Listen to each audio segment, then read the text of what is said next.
ধীরে ধীরে বৃষ্টি কেমন বাড়ছে দেখেছো তো, ভীষণ ঠান্ডা লাগছে। ঘরের ভিতরেও ঠান্ডা, ঘরের বাইরেও ভীষণ ঠান্ডা।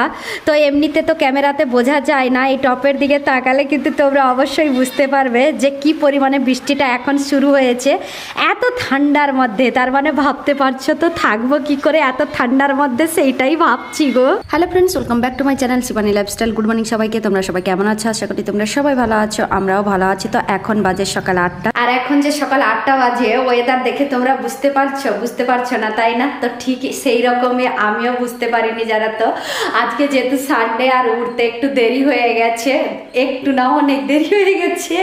এই ওয়েদারে ঘরের ভিতরটা না পুরো অন্ধকার, লাইট না জ্বালালে না। এই দেখো, দেখেছো এইখানে আমরা ঘুমাই, এখনো বিছানা ঠিক ফোল্ড করিনি। এই দেখো এখনো বিছানা রেডি করিনি, শুধু ঘুম থেকে উঠে ফ্রেশ হয়ে নিয়ে ওয়েলকাম জানিয়েছি, বিছানা ফোল্ড করা হয়নি। 8টা বেজে গেছে।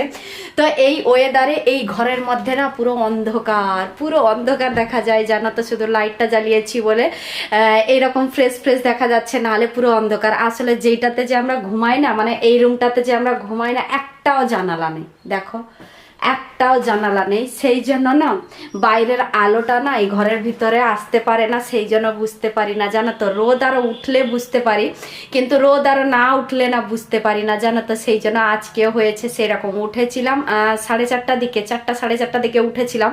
তারপরে বললাম যে রাত আছে, এখন শুয়ে পড়ি, একটু বেলা হলে উঠবো। আরে বাবা, ঠিক যে 4:30টার সময় যে শুয়ে পড়েছি, তো উঠেছি 7:30। 8টা বাজতে 10 মিনিট মতো বাকি ছিল, সেই সময় উঠেছি। আমি ঝটপট করে উঠে পড়ে ছোট মাকে বিছানা থেকে তাড়াতাড়ি তুলে দিয়ে মুখ ধুয়ে ওয়েলকাম জানালাম তোমাদেরকে।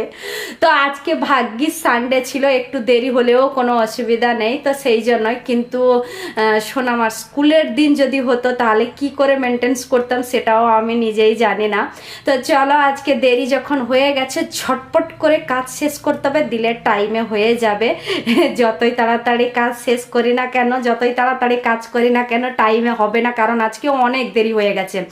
আমি রোজ উঠি 6টা কিংবা 6:30টাতে, কিন্তু তার ভিতরে যদি 8টা হয়ে যায় উঠতে, তো তাহলে কত ঘন্টা সকালবেলা দেরি হয়ে গেল, দেখতে পাচ্ছ তোমরা, বুঝতে পারছো তো। তো চলো এবার ঝটপট করে বিছানাটা ফোল্ড করে নিই, তারপরে আর বাকি কাজগুলো সারবো। ততক্ষণ থেকে কথা বলছি তোমাদের সাথে, আমি বলছি আমার সোনামাটা কই। এখানে এসে দেখি, হ্যাঁ দেখো গাছে জল দিচ্ছে। ওইখানে টমেটো গাছ, বেগুন গাছ, লেবু গাছ, উচ্ছে গাছ, ওই গাছগুলোতে সোনামা আমার রোজ জল দেয়। এই দেখো, বলো কোনটাতে জল দেবে না? বেগুন গাছে জল দেবে না? নেবু গাছেও জল দেবে না কেন? কি ক্ষতি করলো নেবু গাছ তোমার? ও নেবু গাছ দেবে, এত বড় একটা নেবু গাছ হয়েছে, যবে হোক তো দেবে সোনামা। এরকম রাগ করতে নেই গাছের উপরে বাবা। গাছটাও সেখানে আছে বলে এখানে আমি ভালোভাবে বসে বাসন মাজতে পারি, কেন জানো তো? রোদটা পড়ে না আমার উপরে, এই গাছটার জন্যই রোদটা এখানে পড়ে না। সেরকম বলো না, গাছ কিছু দিক আর নাই বা দিক, কিন্তু ছাইটা তো দেয় আমাদেরকে সোনামা, তাই না? তাই তো? হ্যাঁ, সেরকম করে করতে না। হ্যাঁ, আসো তাড়াতাড়ি সোনামা। ওষুধ খাওনি যে তুমি? আয় সোনামা, ওষুধ খাওনি যে তুমি? জল গরম করবো নি? হ্যাঁ, পালিয়ে এসো, দেরি হয়ে গেছে আজকে। আর সকাল সকাল তুমি তো আর ওঠোনি, আর জল গরম করে কি হবে না? কি বলছো সোনামা? হ্যাঁ, তাড়াতাড়ি আসো সোনামা। খাওয়ার আগে আর মাত্র 2টো ওষুধ আছে, 2টো ওষুধ 2 দিন খেলে শেষ হয়ে যাবে। এই না, 5টা দিয়েছিল, 3টা খাওয়া হয়ে গেছে, আর 2টো আছে। আজকে 3টা খেয়ে নিলে আর কালকে খেয়ে নিলে বাস। তুমি এরকম চমকে পড়লে কেন? এদিকে আসো। না না, ও আচ্ছা, মানে তুমি এই পাতাটা ভাবনি, 2 পাতা ওষুধ শেষ হয়ে যাবে এইটা ভাবলে আর কি, সেই জন্য এইরকম হয়ে গেলে আর কি। আমার সোনামা ওষুধ খাওয়ার পাকা। এ না, এত বড় বড় ওষুধ, এই দেখো আধা করে দিয়েছি, ওকে খেতে ইজি হবে বলে খুব সুন্দরভাবে খেয়ে নেয়। তার পাপার মতো জল ছেড়েও ওষুধ খেয়ে নেয় জানো তো। আমাকে ওষুধ খেতে তেমনটা ভালো লাগে না জানো তো, তেমনটা কি বলতে গেলে ভালো লাগে না, বাধ্য হয়ে খাই। কিন্তু আমার সোনামা খুব তাড়াতাড়ি ওষুধ খেয়ে নেয়, কেন জানো তো? ও ছোটবেলা থেকেই ওষুধ খাওয়ার পাকা। ছোটবেলায় অনেক ওষুধ, রোজ ওষুধ খেত, গাদা ওষুধ খেত। শরীর অসুস্থ থাকতিস তুই, সব সময় শরীর অসুস্থ থাকতিস। কোনো দিন বাদ নেই যে একদিন তুই ওষুধ না খেয়ে থেকেছিস। এখন একটু বড় হয়ে গেছিস বলে সেই জন্য ওষুধটা একটু গ্যাপ আছে, না হলে ছোটবেলায় যখন জন্ম হওয়ার পরে থেকে প্রায় বলতে গেলে 5 বছর অবধি যা কন্টিনিউ ওষুধ খেয়েছে, কন্টিনিউ। তার প্রবলেমটা কি জানো তো? পেটে ব্যথা, না হলে পায়খানা লুজ মোশন, না হলে বমি, না হলে খেতে চায় না, আর না হলে কান্নাকাটি করবে, ভীষণ কান্নাকাটি করবে, আর না হলে জ্বর বমি সর্দি কাশি এগুলো সব লেগেই থাকতো। কেন জানো তো? ওয়েস্ট বেঙ্গলে ঠান্ডা প্রচুর না, গরমের দিনে ভীষণ গরম আর ঠান্ডার দিনে ভীষণ ঠান্ডা। তো সেই জন্য ঠান্ডার দিনে অনাবরত ওকে ঠান্ডা লেগেই থাকতো, আর গরমের দিনে কিছু খেতে চাইতো না, পেটে ব্যথা, আর যা খাওয়াতাম পায়খানা করতো, মানে অনাবরত আমাকে ডাক্তারের কাছে নিয়ে যেতেই হতো। কোনো দিন বাদ নেই একটা দিন যে সোনামা আমার ওষুধ খাইনি, তোমাদেরকে বললাম না। আর ওয়েস্ট বেঙ্গলে 1 বছরের পরে আমার সোনামা চলে এসেছিল আমার সাথে। তারপরে ধীরে ধীরে ধীরে ধীরে বড় হওয়ার পরে একটু ভালো হয়েছে আমার সোনামাটা।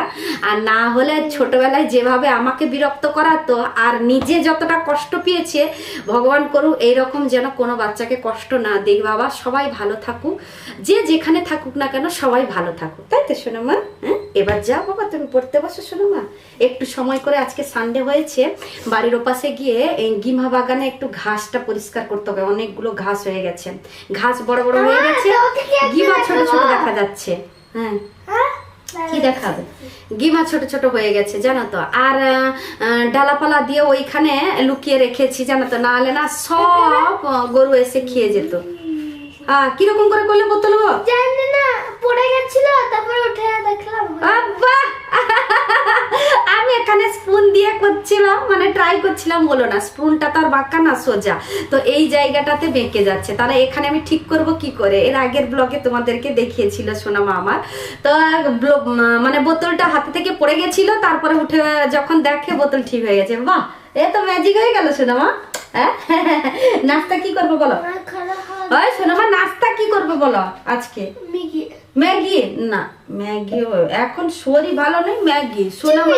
হ্যাঁ, চাউমিন ম্যাগি হবে না, একটা আইডিয়া দেবো, সেটা কাজে লাগে না। কি দেখবে, বাড়িতে ফ্রিজে ভেন্ডি আছে, আলু আছে, ভেজে দেবো, মুড়ি দিয়ে খাবি মাখিয়ে। হ্যাঁ, এ বুদ্ধিটা কেমন হলো বলো? একটু বেশি করে ভাজি করে ফেলবো, একটু দুপুরের জন্য রেখে দেবো, আর এক্ষুনি মুড়ি দিয়ে মামের দুজনে খাবো, কেমন বলো আইডিয়াটা? তাই না? ম্যাগি খেলে শরীর অসুস্থ হয়, চাউমিন খেলে শরীর অসুস্থ হয়, যদি শরীর অসুস্থ ছেড়ে যদি অন্য কিছু মজাদার খাবার যদি বানানো হয় তাহলে কেমন হয় বলো? মুড়ি দিয়ে কিন্তু দারুণ হবে না সোনামা? কাঁচা পেঁয়াজ, কাঁচা ছোলা, শসা আর ভেন্ডি আলু ভাজা আর মুড়ি, দারুণ হবে না সোনামা?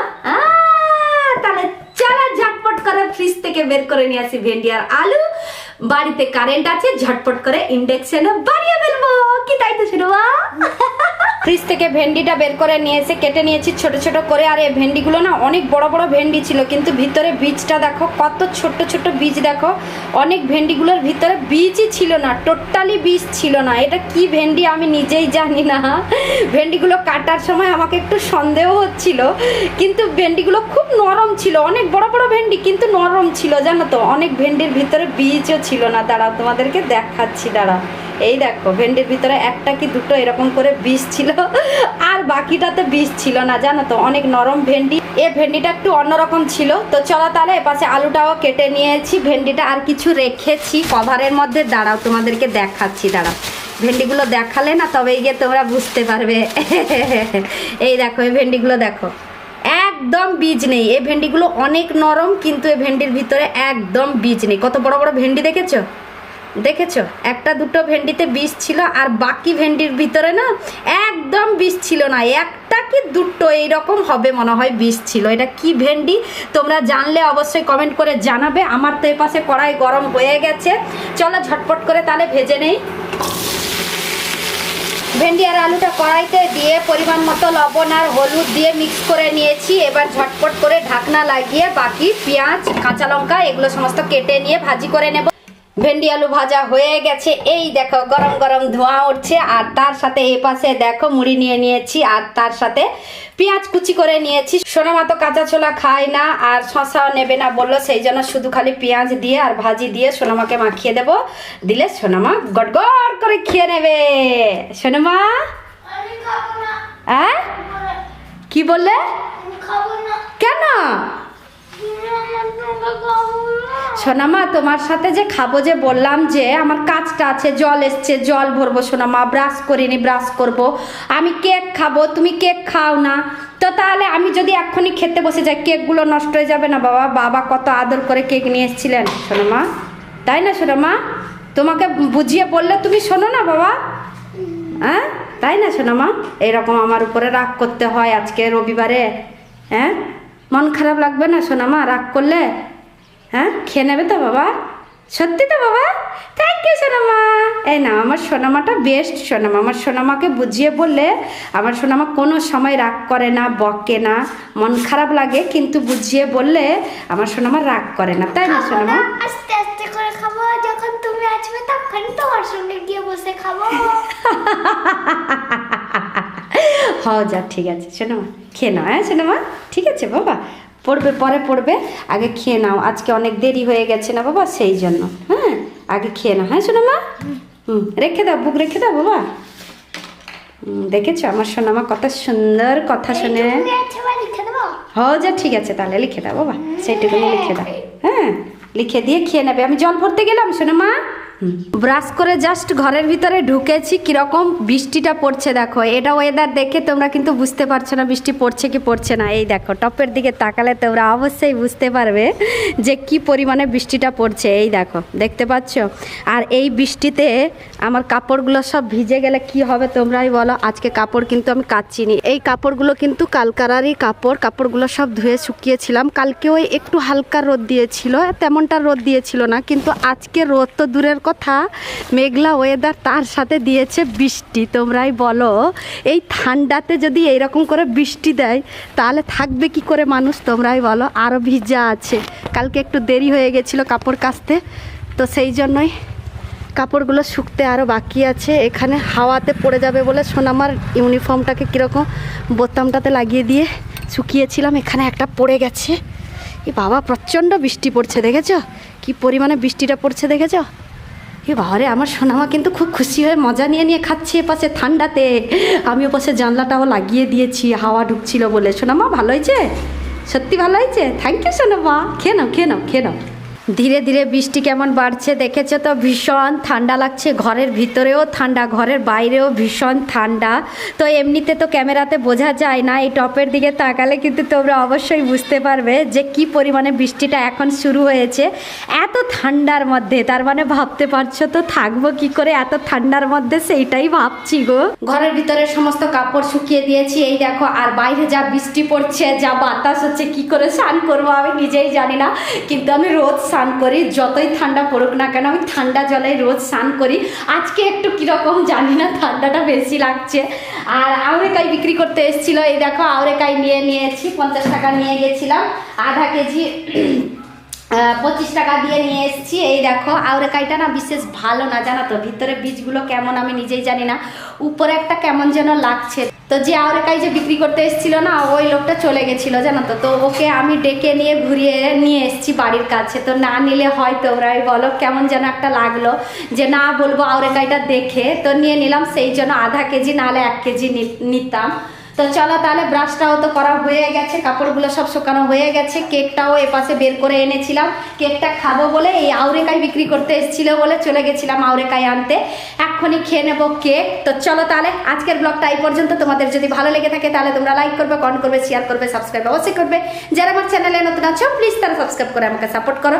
সবাই ভালো থেকো, সুস্থ থেকো। আবার কালকে নতুন একটা ব্লগ নিয়ে তোমাদের সামনে চলে আসবো। বাই।